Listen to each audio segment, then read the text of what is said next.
Hello, everyone. We are Group One, and this is our final term project, Revitalizing Volkswagen.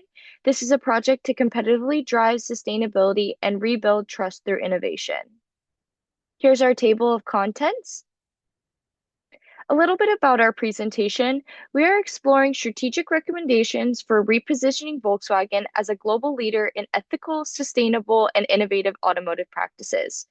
Considering some of the past challenges the company has had with reputation, this project outlines a multifaceted approach that includes expanding electrical vehicle agility, implementing transparent sustainability metrics, and leveraging cutting-edge technology and partnerships to rebuild consumer trust. With our competitive analysis, brand positioning, and innovative-driven solutions, we believe that Volkswagen can regain market confidence, and lead the transition to a greener, more responsible future in mobility. A little bit about Volkswagen. They were first founded as a through the German government in 1937 to mass produce a low-priced people's car. This meant quality products, but at a lower cost. Through the 1950s, following World War II, there was rapid expansion, especially on their global platforms, with the two models such as the Transporter van and the Karmann Ghia Coupe. This rapid global presence allowed for strong exportation to most countries, and most of these were in the European and Asian areas.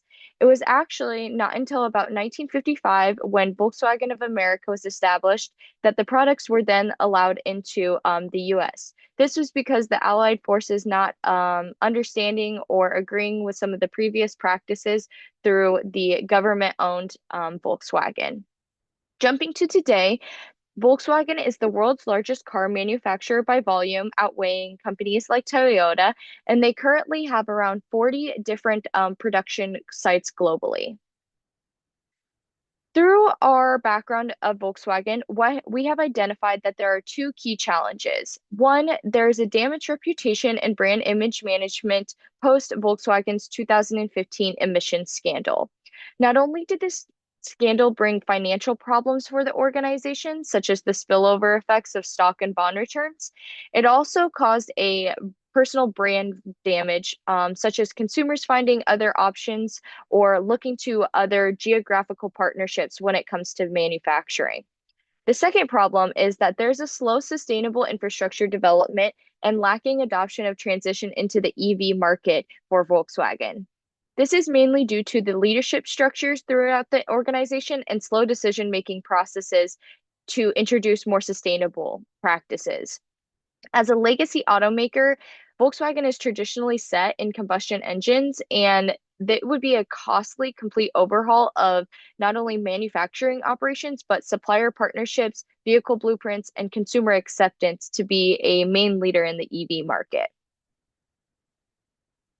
Through our project, we aim to rebuild trust, drive innovation, and accelerate transition towards sustainable mobility.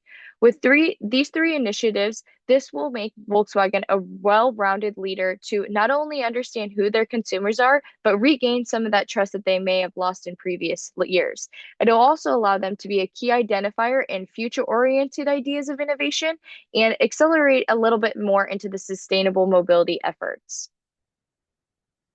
Some background we had found for Volkswagen and how this aligns with their business excellence. We found that some of their strengths that they have is that they are already a global market presence. So they have strong brand portfolio, strong tradition, and excellent financial performance. So this allows some of those back end weaknesses to be overcome quickly if gained attention.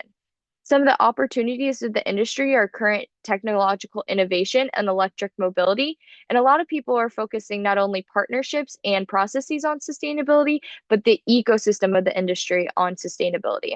Some threats that they'll definitely have to manage is this highly competitive corporate land structure of the automotive industry and some highly volatile regulatory changes of sustainability on global measures. Technology can be a disruptor, and constant changing customer requirements are a huge part of this. But this is why we believe our three-pronged aspect to our recommendation is highly influential to the success. Volkswagen currently focuses business excellence on some key categories such as leadership, people focus, organizational learning, innovation, and improvement. And we found if our project aligns consistently with that people focus, customer focus, and strategic alignment, then the core themes of Volkswagen will be highly influential through our project alignment. I will now hand it off to Andreas to talk about our implementation. Volkswagen's strategic implementation plan is to build around three pillars: rebuild trust, transforming the EV supply chain, and accelerate EV market penetration. To rebuild trust, the company will launch a public ESG dashboard by Q4 2025, initiate a Green Trust campaign in Europe and China, and establish a governance board for ethics and sustainability. On the supply chain side, Volkswagen will reconstruct its Northvolt partnership and invest in battery R&D centers in Germany and China. Finally, the EV push includes expanding modular EV platforms to more affordable segments and launching a digital-first EV experience in major global cities. These steps align with Volkswagen's new auto vision and supports its goal for 50% growth by 2030. Volkswagen's internal teams are clearly assigned. The executive board approves the budget. The sustainability division manages ESG transparency, while product innovation and supply chain team handles new EV models and suppliers agreements. Externally, battery partners like CATL and LG will be onboarded with performance-based contract. Regulatory bodies in the EU and China will be consulted regularly, and third-party auditors will verify environmental progress. All of this is overseen by a dedicated PMO using agile sprints, digital dashboards, and KPI tracking, ensuring fast adaptation and global alignment. The plan rolls out in three phases. Phase 1 from Q2 to Q4 in 2025 focuses on governance setup, ESG dashboard testing, and initial supplier renegotiation. In Phase 2 through 2026, Volkswagen will launch a digital EV sales platform, open battery R&D centers, and release new MEB-based EV models. Phase 3, starting in 2027, includes a full audited sustainability impact report and new product rollouts. Locations were strategically chosen: Germany for manufacturing, China for R&D, and key cities in the US and Europe for EV market expansion, matching regulatory and consumer trends. Why this plan will work comes down to integration and transparency.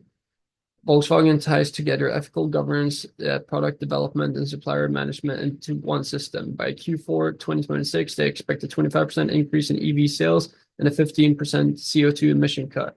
And improved brand trust, diversifying suppliers avoids past mistakes like Northvolt delays. Transparent ESG reporting helps combat consumer skepticism, especially since 65% of buyers avoid brands linked to greenwashing. If executed correctly, Volkswagen will regain market share and become a leader in closed-loop battery production. Volkswagen's new PMO will oversee the rollout using a balanced scorecard method, tracking financial, customer feedback, internal processes, and sustainability metrics. Dashboards will update monthly and audits will occur quarterly. Environmental data will also be verified by third-party firms to avoid bias and rebuild regulatory trust. This framework not only flags problem early, but also aligns departments around real-time data and strategic goals, something that was lacking post-diesel scandal. Volkswagen has set clear KPIs. The key success metrics include a 25% increase in EV sales by the end of 2026, a 15% annual CO2 emission reduction, and a supplier reliability rate over 85%, and also a rising brand trust index based on third-party surveys. These indicators were chosen because they're measurable and directly reflect stakeholder concern. Trust, performance, and delivery must improve to stay in competition with brands like Tesla and BYD. Volkswagen has also identified early warning signs. The biggest red flag is a delay in EV model launches, especially in China or EU, where market shares and regulations are tight. Failing ESG audits could also restrict green financing, and EV sales in China drop by 10%. If EV sales in China drop by 10% in a quarter, it triggers a localized review.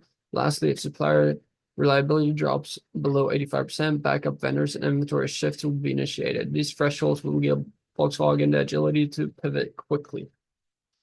And lastly, to wrap up, Volkswagen's strategy revolves around four core objectives. Number one is to increase global EV market share to compete in environmentally conscious markets. Number two is to restore long-term trust for ESG transparency and ethics governance. And number three is to build a resilient supply chain by partnering with diverse battery providers and localizing production. Number four is to exceed sustainability benchmarks to unlock ESG financing and attract Gen Z and millennial buyers. These aren't just goals, they're necessary steps for Volkswagen's survival and future leadership in a post-carbon economy. Now on to you, Christian.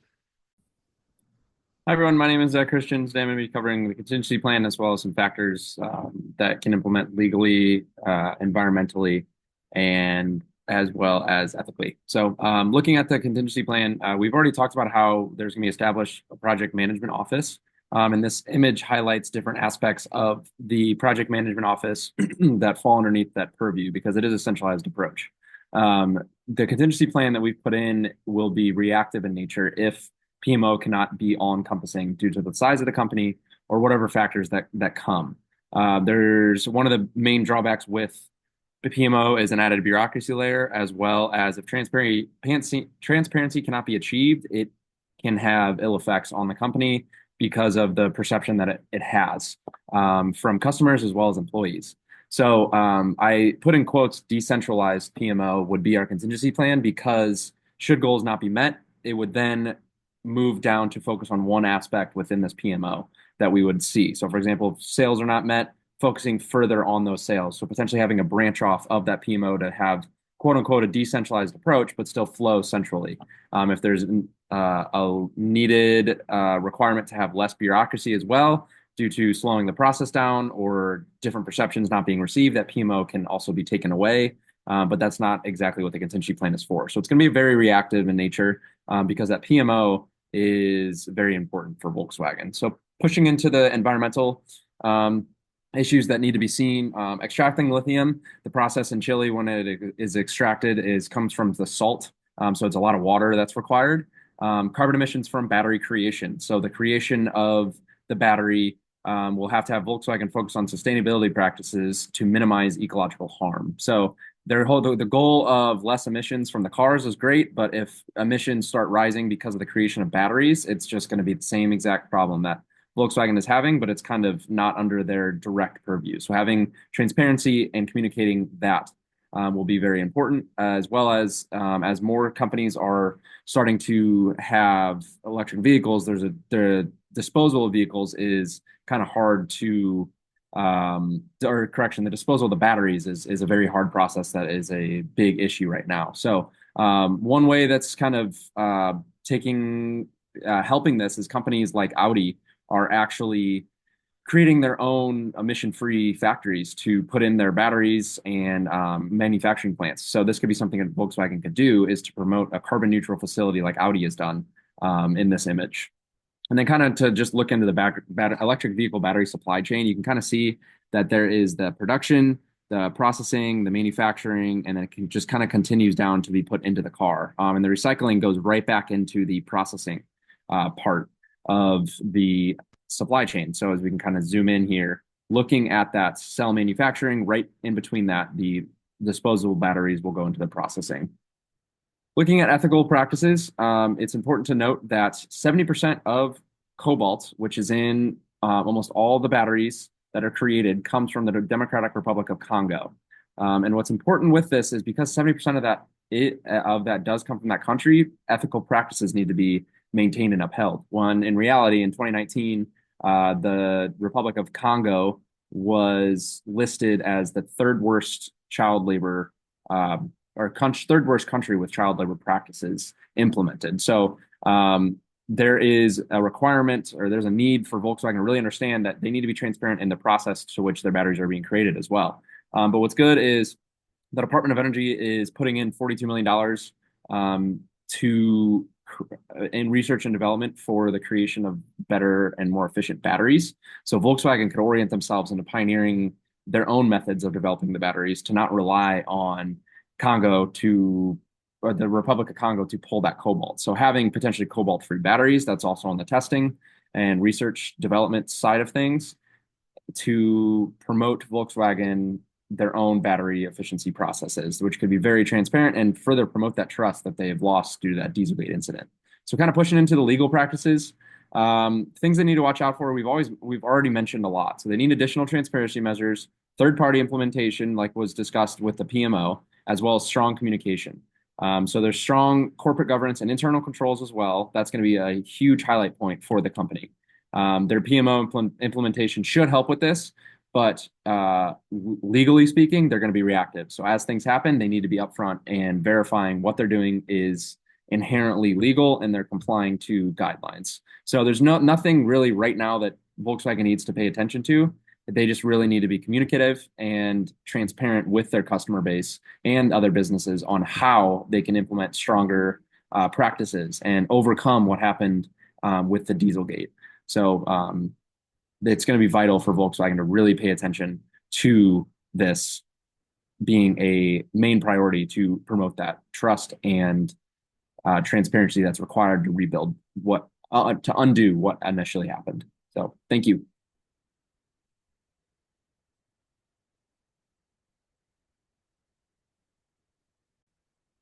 In conclusion, Volkswagen is set to be a global EV leader, and their goals are ambitious but achievable.